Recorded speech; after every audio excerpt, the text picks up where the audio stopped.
Hello, hello.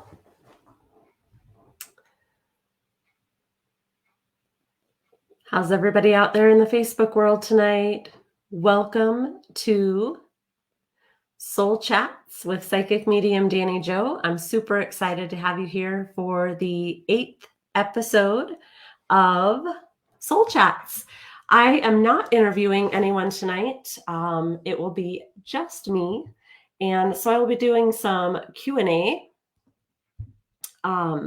So hopefully you can say hello and give me some questions to answer, but I have quite a few things to talk about as well. Hey, Deb, good to see you. Sorry, getting my comments up here so I can see who's joining me. Hey, Shannon, how's the big move going? I'm excited for you guys.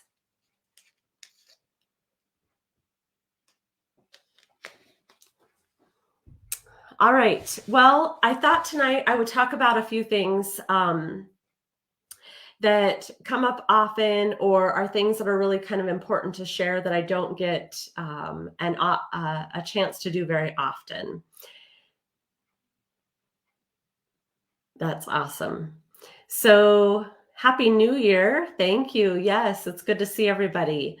I just completed my first TikTok live, so that was interesting. I have a lot to learn, but it was super cool to try something new, and I'll be doing that again. So if you haven't started on TikTok, it's pretty interesting, but a good social media platform for business, obviously. So if you have followed me over there, thank you. Hey, everybody. Thanks, Mel. Appreciate it. Hi, Allison. Hey, Tasha. So I wanted to talk a little bit about mediumship and what I do as a medium. So I think that a lot of times people have misinformation or misunderstanding about what mediumship is. And as a medium, we are tuning into energy. And it's not like we can open a book and read information as fact. We have to feel, hear, see, sometimes touch, smell, taste, all these senses we use to connect with the other side. And through all of that, we have to interpret what that means. And sometimes there's room for error because of that.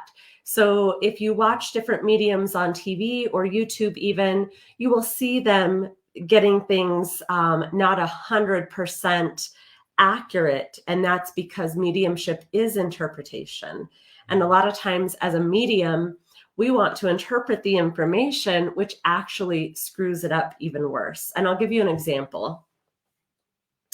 So let's say I have a client with me and their loved one on the other side is communicating with me. And let's say they show me a duck. This is actually something that happened. If I want to interpret that or try to feel like I understand it, I'm going to go to my own library reference of how do I understand ducks. And my biggest memory with ducks is going to the park to feed ducks popcorn, right? And so if I feel into it and try to add my own twist to it, that might be wrong. So instead of saying feeding ducks at the lake or at the park, I could just say to the client, your loved one is showing me a duck. How would you understand that? Because in the instance that I did feel the duck, and I did give it out as a general message of they are just showing me a duck. It was a duck tattoo. And that's completely off the wall, right? Who has duck tattoos? Not very many people. So that's why it's harder for me to feel that and harder for any medium to feel things that are unfamiliar to them. So as a medium, we have to work with our own life reference and our own things that we have experienced ourselves, our own life experience, okay? So then we're working with our life experience. The person on the other side, your loved ones, are working with their life experience and trying to come together to bring you details that you would understand. And that's where it gets complicated and sometimes messy. So when your medium is not 100% spot on, it's not because they're not good at what they do. They're working with their own life reference, the life reference of the person on the other side, and also the skill and ability of the person on the other side who might not be a good communicator or who might not like me personally. They might, not have been into mediums, or they might not have liked someone who was outgoing. They might like the quieter type of person. So there's a lot of things that will affect a reading. Okay. Does all that make sense? Do you have any questions about that? The crazy thing about it too is that there are some people that we communicate with who we have to work really hard to get any detail and try to understand them. And there are some people who are super easy to work with, and those readings are super easy and super phenomenal. And so you're constantly on this roller coaster of ups and downs of how the readings go. And when you get to a place of understanding that you work for spirit and you don't necessarily need validation from your sitter or the person you're working with, you move past the worry of not knowing how they'll understand the information or what they might need to get out of their reading. You just do the work for spirit and you let go of that expectation of needing to be validated. But it takes a while because as humans, we want to be validated. And so when you can't be, sometimes you have to work extra hard on the emotional connection with it. So I want to tell you one of the best ways to prepare for a reading, or how you can not set yourself up for failure. Okay. Hey, Cheryl. So long before I knew I was a medium, my dad passed when I was pregnant with my son. And Brooke was about 18 months old. So I went to a medium just a few months after my dad died, and I was really hoping that my dad would bring through a specific detail, and it was Brooke's nickname. He always called her Buggy Boo. And thinking back to that now, I think, good God, I set myself up for serious failure, because first of all, who's ever even heard of that nickname, right? Not very many people. So my potential that my medium that I'm working with is going to know that nickname or be able to feel into that is going to be super hard. And my expectation of needing to hear that is going to set me up for disappointment if he doesn't bring that through. And what happens then is all of the details that the medium does give you are not going to be as important to you because you missed that one thing that you really thought you needed. People set themselves up for failure all the time. And here's what I want to say about it. When you get ready to go for a reading, one of the best things you can do is talk to your loved ones ahead of time. Let them know that you want to hear from them, that you're excited to hear from them, and be open to whatever it is that they want you to hear, okay? Not what you think you need to hear. Don't put any specific expectations out there unless you're going to say, I'd love to hear this nickname if it's possible. But don't set yourself up for failure by expecting that to be your critical thing or your thing that's going to make you a believer. Because if you do that, it's quite often that you will have disappointment. And here's a couple of examples that I'll give you too from readings that I've actually done. So good to see you all too. Thank you for joining. Let's say I'm sitting with a client and they say to me, I was just wondering if you could tell me my son's rodeo number. Could he tell you that? Well, now what has happened is you brought to me something front-loaded, okay? So I know that there's something out there that's connected to your son that you want to hear. And now instead of working in my intuitive brain, my logical brain goes, oh, crap. I want to bring this to them because if I don't, it's going to disappoint them. So then I have all this low vibration energy trying to make me force myself or force the information to come. Okay. So then when that happens, I try to let go of expectation and ask spirit if they can bring it to me in an organic way and me not fishing for it or trying to pull it in, then I would appreciate that. And I try to let go of expectation that I don't have to bring the information. And when I do that, probably 2 out of 3 times the information comes and the client will be like, oh, wow, okay, cool. That's what I was hoping to hear. And I didn't even know that I brought them the information. Um, because maybe it was brought in a way that didn't make sense to me as what they wanted to hear. Um,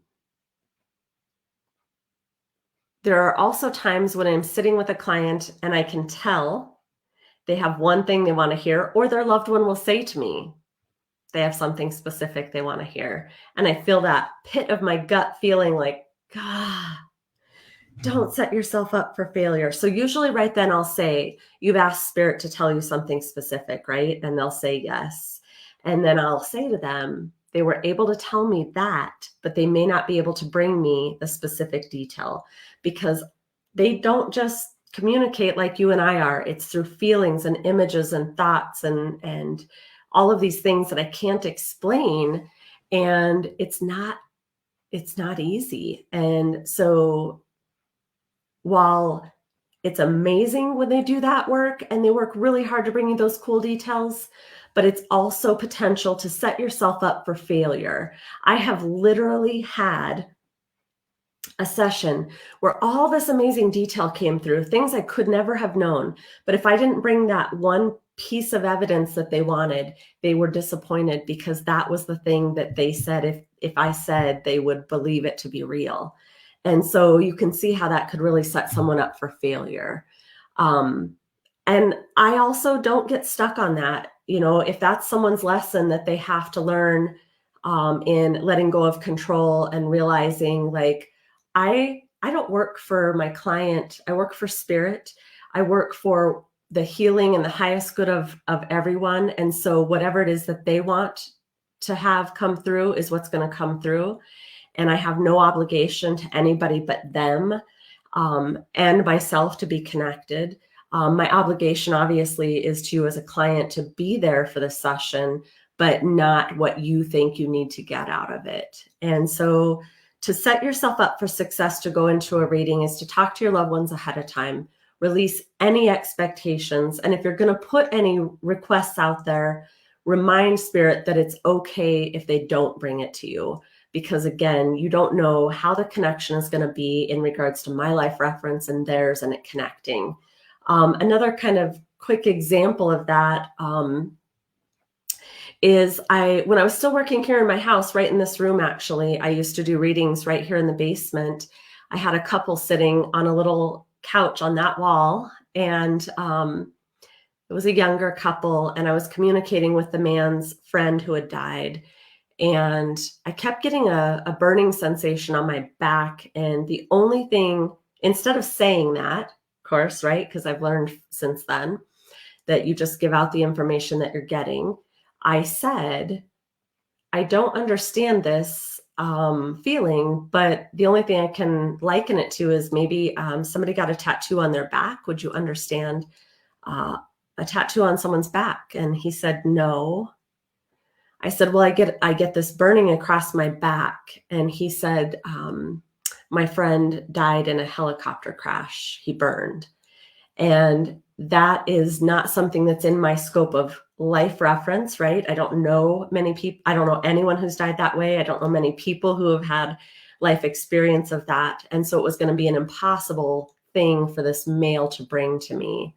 Sometimes, if they're a really strong communicator, they can bring you the image of it, but not always. So he brought me a feeling, and the feeling was misinterpreted.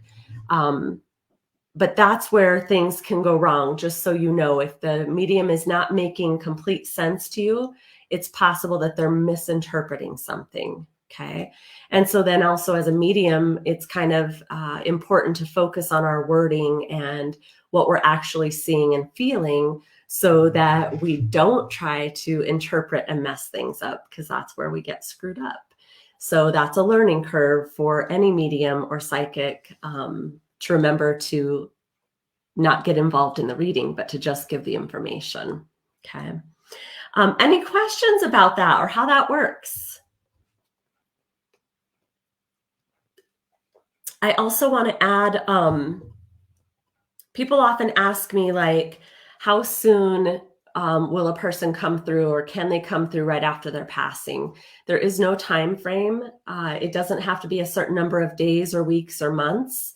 They are accessible the minute that they are gone, and sometimes even before they're gone, if they are in a medically induced state or even in an Alzheimer's position, they may actually be felt to me as if they're on the other side, because they are pretty much disconnected from their physical body.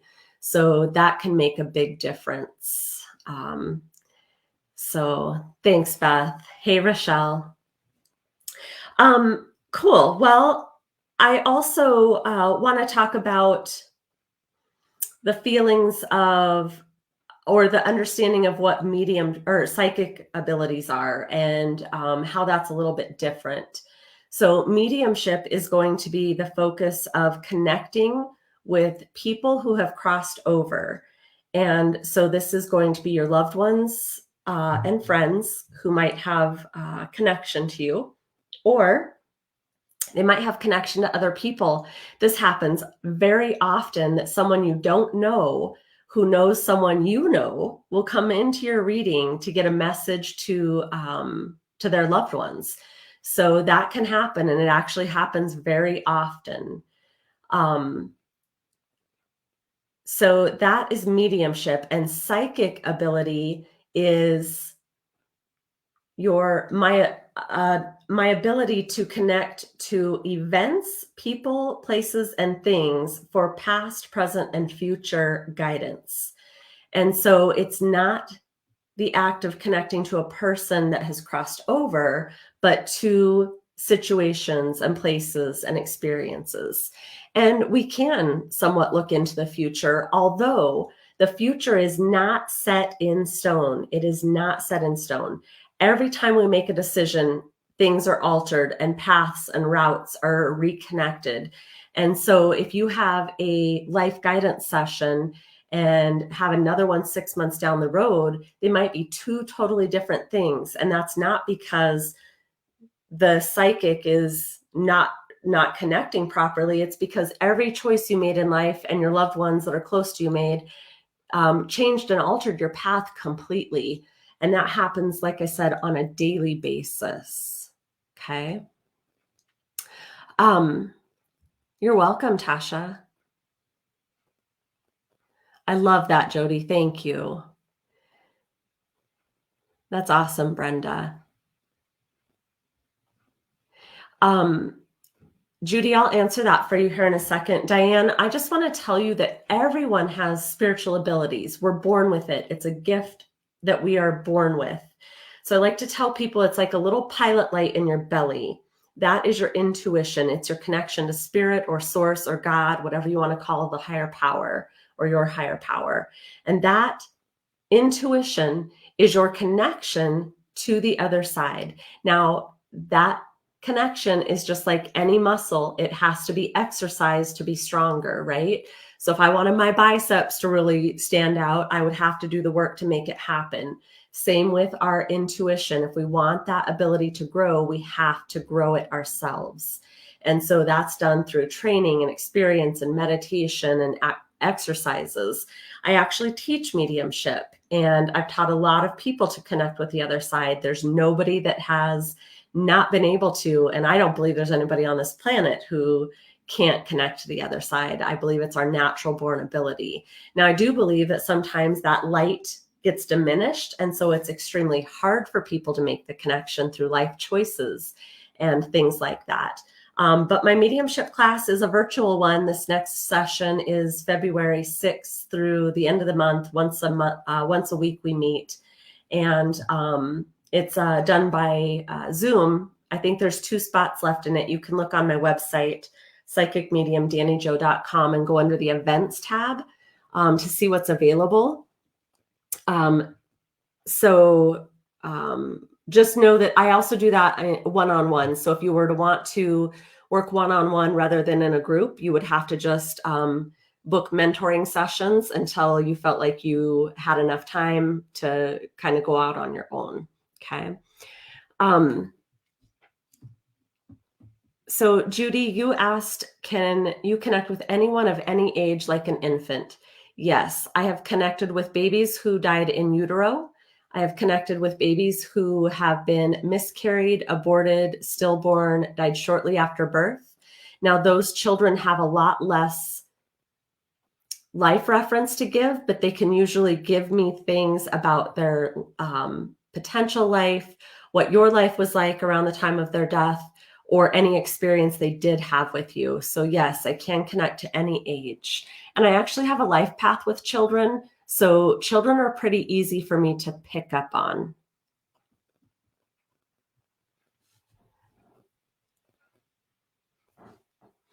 Kim, I'm going to answer that question for you. So Kim asked, the few readings I've been to, my mother never shows up. Actually, no one ever seems to show up, which leaves me always afraid to ask about them, afraid they are all mad at me because I was such a terrible, self-centered person in my younger years. Maybe I still am. I don't know. Anyways, have you ever tried to read someone where nothing or no one shows up? That's a great question to ask. And what I think needs to happen is your belief system about yourself needs to change. So your loved ones are probably showing up, but you're probably putting off an energy of being afraid to hear what they have to say. So they're not being able to connect with the medium. I would tell you, book a session for mediumship with someone, me or someone else, and bring items or pictures of those people. And you don't have to say these are who I want to connect with. You can just bring those items and see if it helps the medium connect with those people specifically. But I would guarantee you that they are not mad at you, because when we leave this world, we leave all of that behind. And it's important that you know that they would be at peace and they would want that for you. But I have a feeling that you're probably blocking them from coming through. Okay. Oh, thanks, Corey. Hey, Danelle. I think that meditation is key to our spiritual path. And I think it's important for someone to create that time and space for themselves, a sacred space and meditation. So that's where I would start, and journaling and pulling cards for yourself on a regular basis, learning who your guides are. And again, I do mentoring, so I absolutely can teach that connection. Like I said, I have that class coming up starting in February, but I will teach again. I always seem to come back to teaching. So yes, isn't that a good description, Kim? You're welcome. You're very welcome. Yes, Kelly, that's a great question. It is very normal to be all over the place when trying to meditate. Your brain is your activity center. It is the monkey mind. Your object is, again, like a mediumship session, is to let go of expectation and just be present for yourself. Because I will tell you that your mind will not stop being active until you are deceased. Okay. So your obligation to yourself is to be present, to learn how to stop fighting the fact that your mind is all over the place, and learn to be the observer, witness your mind, not engage it. Okay. So your mind can be all over the place, but quit being frustrated with that. Keep coming back to your breath. Keep focusing on just being there. And it took me a year of that before I had any success with moving on to visualizing and getting information. So it doesn't happen overnight. And I love that it doesn't, because nothing worth having comes easy. And if spirituality,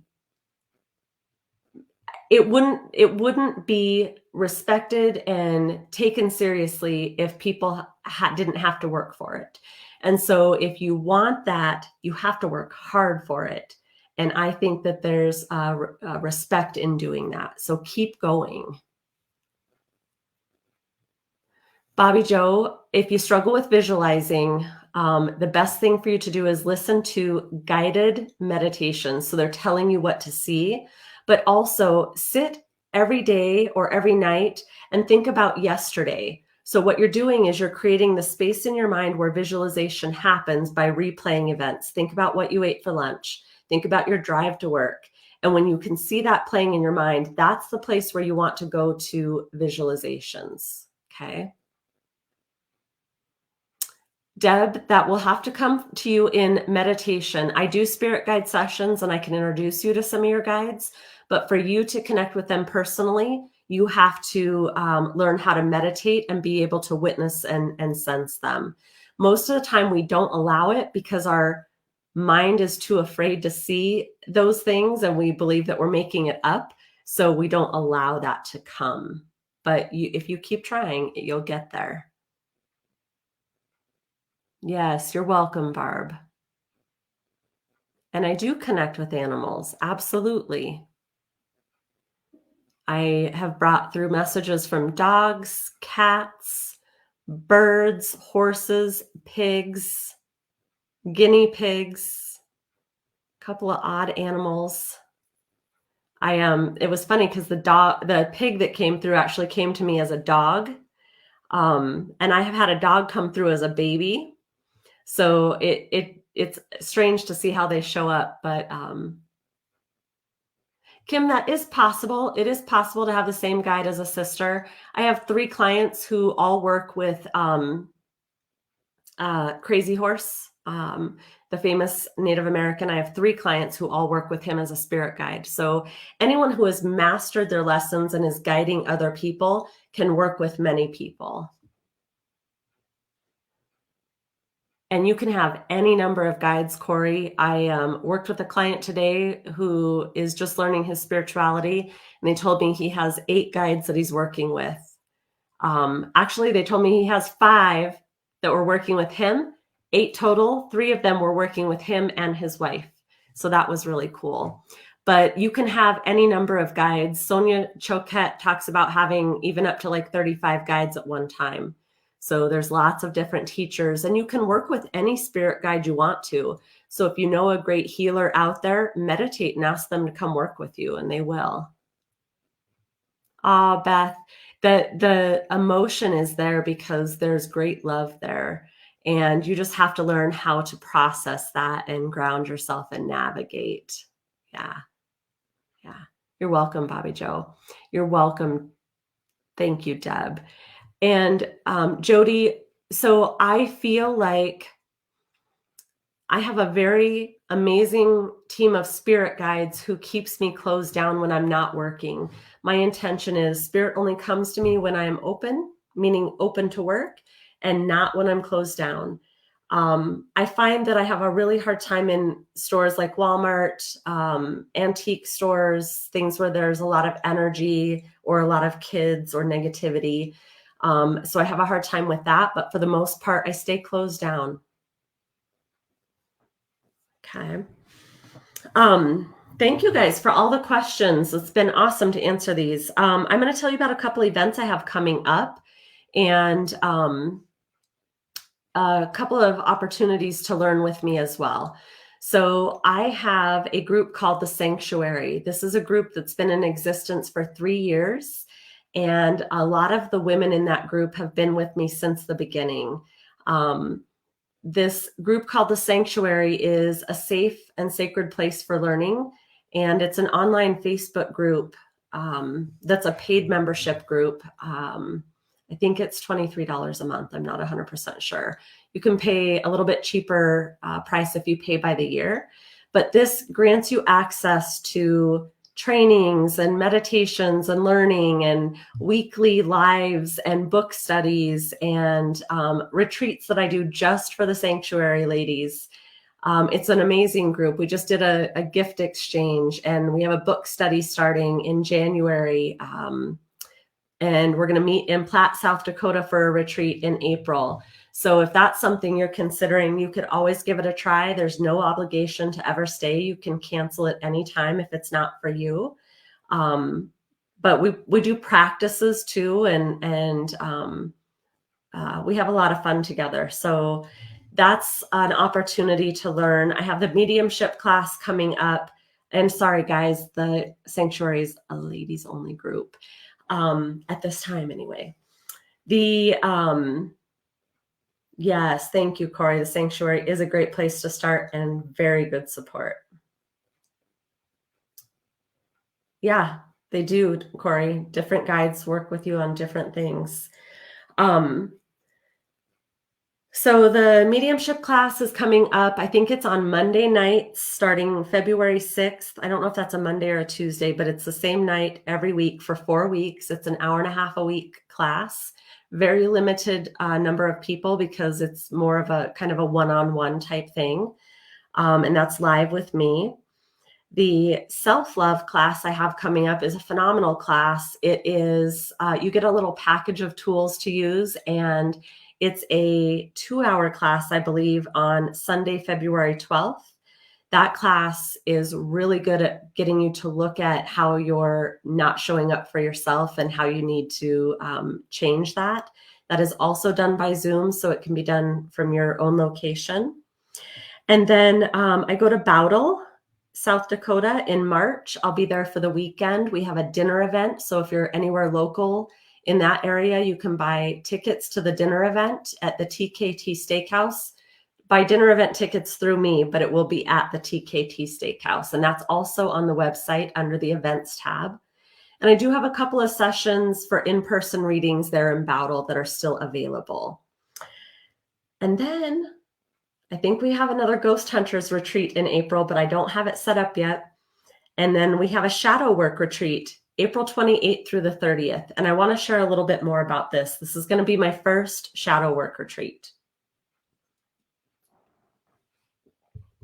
So what is shadow work? Shadow work, essentially boiled down to the basics, is learning to accept that you are made up of light and dark, and all of that darkness deserves acceptance and love as well. And not judging any of that, but incorporating all of your being and accepting yourself as a whole. So we take all of the things that we've done or been through, and we understand that that was a part of our journey for a reason. Okay. So this retreat is going to be a limit of 5 people, and then Brooke and myself as well. So it will be a very small group. You will have an individual room, so you'll have privacy, and we're going to do a lot of intense, that water's not wanting to stay down. A lot of intense healing rituals and ceremonies, many of which I have never done with anyone before. These are all new spirit-guided releasing rituals, and I'm pretty excited about that. So it's going to be a transformative weekend, and it will be an event that probably creates some pretty strong bonds, because whoever's there are going to be very probably emotionally supportive of each other moving forward. Okay. The workshop, everything I just talked about is on the website, other than the Ghost Hunters retreat. We don't have that pinned down just yet. I have where we're going to host it. I just haven't talked to them about what weekend we can do it. But that Ghost Hunter retreat will be up in Deadwood. Shadow Work Retreat is on the website. It's going to be in the Hills area here. Okay. And maybe last but not least, I don't know if this will be the last thing I talk about. I really want to talk about my book coming out. I should have brought a copy down here. Books are in, but I am very busy signing them, so you will not get your copy until January 8th at the book signing or later if you're not at the book signing. But I want to talk about the reason behind the book. And again, feel free to ask any questions you might have. So this book is called Illuminate the Dark. Okay. This book started over 2 years ago with the title Dark Encounters. And I wrote a little bit and just really, I kind of felt like I lost interest, but I think what I felt was that more importantly, not everything had happened that needed to be written about in the book. So it kind of felt like it needed to go on the back burner. So it did. And then when my mom was attacked August 28th of 2021, instantly I knew that was the event, the final event that had to happen. And it wasn't the only event. There were 2 other big ones, but this was the final event that had to happen. And I was supposed to start writing the book. So I started writing again, reached out to my editor, and we started the process. And I started realizing like it was a different title, it was a different purpose. And so we basically started over. And I gave myself, once I started writing, I gave myself like a pretty time crunch feeling on it. And after my mom died in November of 2021, it was a few months after that when I finally reached out to my editor and then started writing. And I think I finished the book in about 5 months. This book starts out talking about my mom's death and the darkness in the world. And then it goes on to tell you about many of my dark encounters, but also how to combat darkness and how you can protect yourself and what you can do. And it's a great tool book. And cool thing was my mom's number for me is 2, and she died on November 2nd. The 2 of us have the same birthday, and we lived at 222 Tungsten growing up. I mean, there's just tons of 2s, and my book ended on page 222. So it was pretty cool to have those synchronicities happen.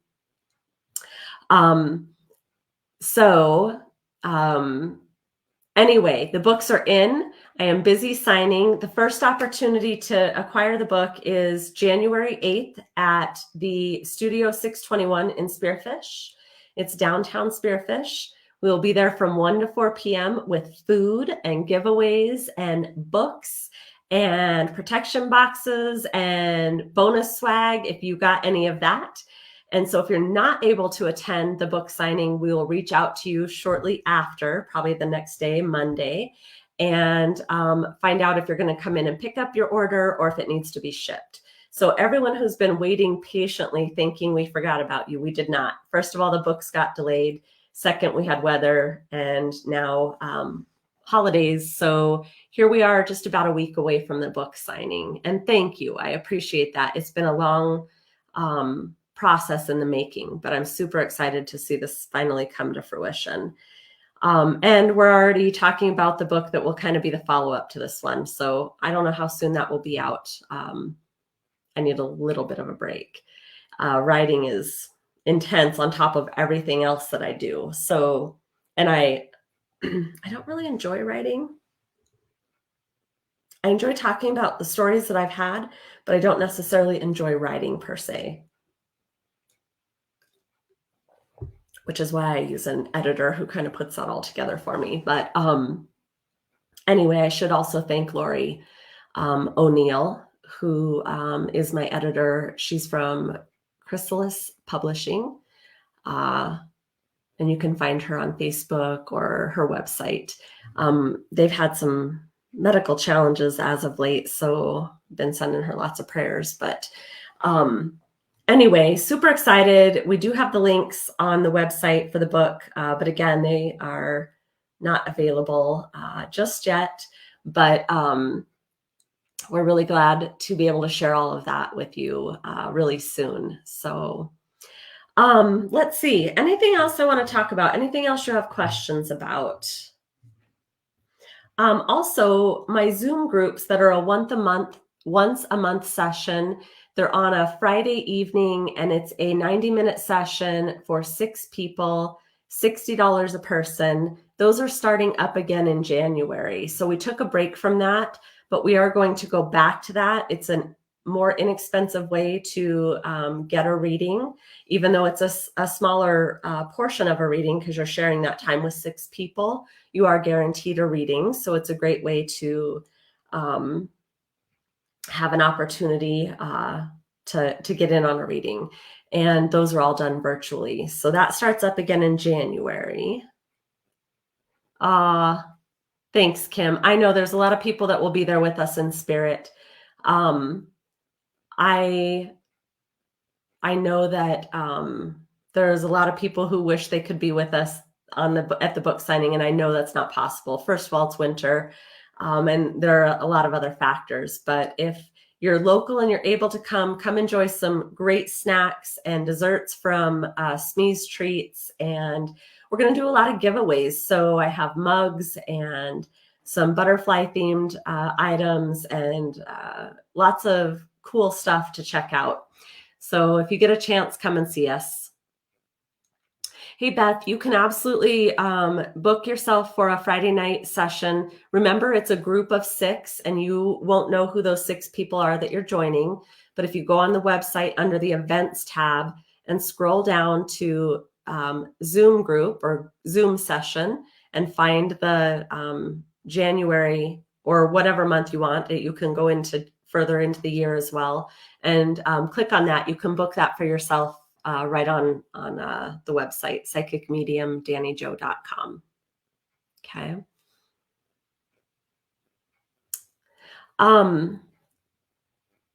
So Dorothy, are you asking about people from my past, or are you asking about that in general?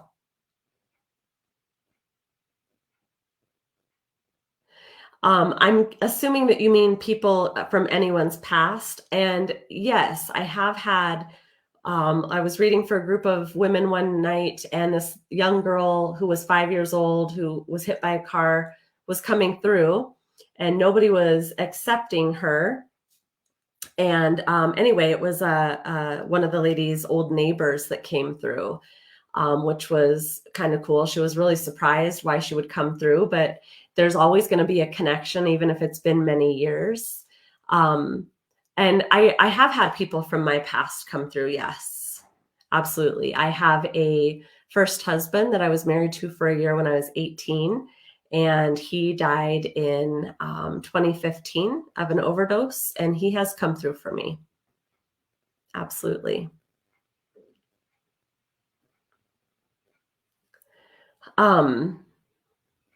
Yeah, sounds good, Mindy. We'll reach out to you probably that Monday and figure out how you're gonna, how we'll get them to you. Jody, I do connect with my own family members, so it's different. Like, it's not like a mediumship reading where all these little personal details come through, because that's how a medium works, right? But I'll sense my loved ones, and sometimes they'll have a specific message for me, or they're coming through just to bring me comfort. My mom is funny because I listened to this little music track I have that we used at her little family ceremony. It's 4 songs, and sometimes I'll listen to it on the way to work. And as soon as I turn it on, there's a lot of times I'm thinking of her. So I'll hear her say, "Yeah, Dan, like, what do you want? Why are you reaching out to me?" Or, "Hi, Dan," she'll say. She always called me Dan. But I do hear my own loved ones and feel them and see them, definitely. I think one of the things that's important too, though, is for us not to get too reliant on feeling and needing our loved ones to be around, because they want us to continue to go on and live life and not need their reassurance and their presence. And it's hard not to need that, to be confident in ourselves and make our own decisions and know that we're going to be okay without them. So that's a human thing that's hard to navigate, for sure. Definitely. Cool. Well, I think I'll just talk a little bit here about the fact that I do have a TikTok account now. So if you have not checked that out, I know a lot of you are against signing up for TikTok, but it's actually a lot of fun, and it is a really easy live platform for me. So I will probably go live there more often. I have not been doing much on Instagram. I'm not as drawn to Instagram as a platform as I am Facebook. Facebook is much user-friendly for us as a business and where we have a retail store. that platform is probably the most conducive for us. TikTok is chaotic. But all of them present challenges, and I wish I could just not have any social media, but it's not realistic in the world that we live in. Thank you, Susan. I appreciate that. If you also have not checked out Sacred Soul LLC has a TikTok, our store. You can see some great videos that Brooke has made.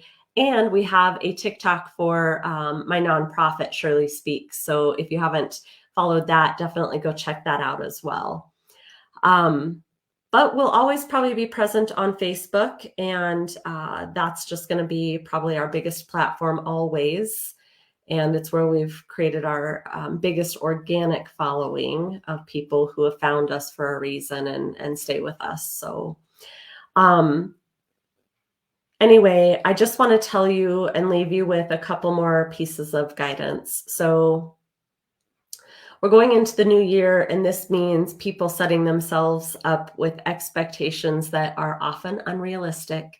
I just had this conversation with my lovely women in the sanctuary about being realistic with themselves, of not to set yourself up for failure by expecting so many things, right? And even instead of saying on the first, do something tomorrow, start drinking more water tomorrow, instead of having it be the first. And instead of saying, I'm going to transform my life in January, set up realistic things for yourself, small goals, and then by March, try something new. But don't try to transform your life overnight, because it's taken you how many years to get where you are? It's not going to change and flip overnight. So if you set up realistic expectations, you won't set yourself up for failure. And I like to think about making one change at a time. And once you feel like you're succeeding at that, think about implementing a second thing. And don't feel like it has to be a million things. Also, look back at the year that you've had and see all of the things that you've overcome and all the things you have done right. And pride yourself on that and be proud of that and celebrate that, rather than thinking, I'm doing all these terrible things, I need to change my life. Well, so what? So are we all, right? But let's focus on all the good that you actually did do in 2022 and all the good things that you did change or that did happen, because that'll set you also up for success, that you don't have to work so hard to change. You're already a good person. You're already doing some good things. And change your mindset. If your mindset is all about health and wellness, and you feel like you have a million things to change in regards to that, instead of changing those million things, learn to love yourself as you are. That's one thing, right? And if you can do that, a lot of those changes that you want to make either won't be important anymore, or they'll come easy to you. It's a big factor. Big factor is the mindset.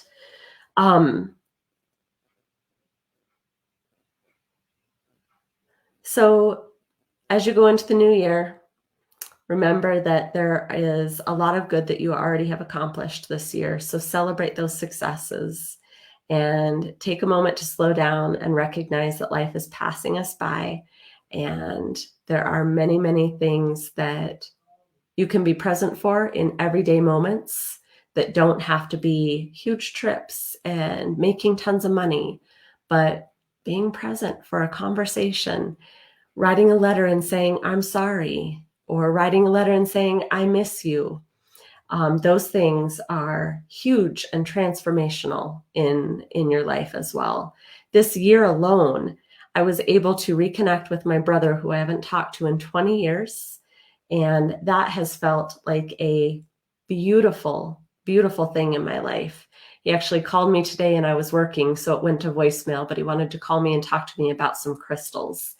And I just sent him a big package, which was full of crystals. So I'm wondering if he got those.